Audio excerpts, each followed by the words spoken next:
ஃபோக்கஸாக இல்லையோ அப்படின்னு ஒரு பரபரன்னு ஆரம்பித்து ஒரு நாள் எல்லாமே முடிவுக்கு வந்தது. அந்த நேரத்தில் தான் என் குருவை சந்தித்தேன்.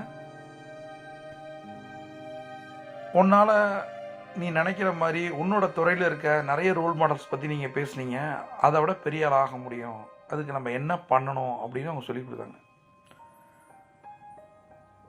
சில விஷயங்கள் சைக்காலஜிக்கலாக தான் ஆரம்பிக்குது நண்பர்களே. நம்ம தோல்வி எங்கே ஆரம்பிக்குதுன்னா நம்மளோட செயல்கள் இல்லை. எண்ணம், சொல், செயல். செயல் மூணாவது தான்.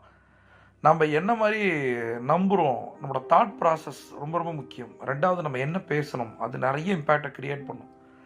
எண்ணத்தையும் சொல்லையும் தாண்டி தான் செயல் இருக்குது. நாலாவதோ விளைவுகள் வருது. இந்த விளைவுகள் சரியாக இல்லை அப்படின்னா இந்த மூணும் நம்ம சரியாக பண்ணியிருக்க மாட்டோம். ரொம்ப டயர்டாக இருந்தேன் நான். இப்போ காசு இல்லை, எதிர்காலம் எப்படி இருக்குன்னு தெரியாது, ஒரு சூசைட் மனநிலையில் தான் நான் இருந்தேன். அதை மாற்றுறதுக்கு என் குரு சொன்னது என்ன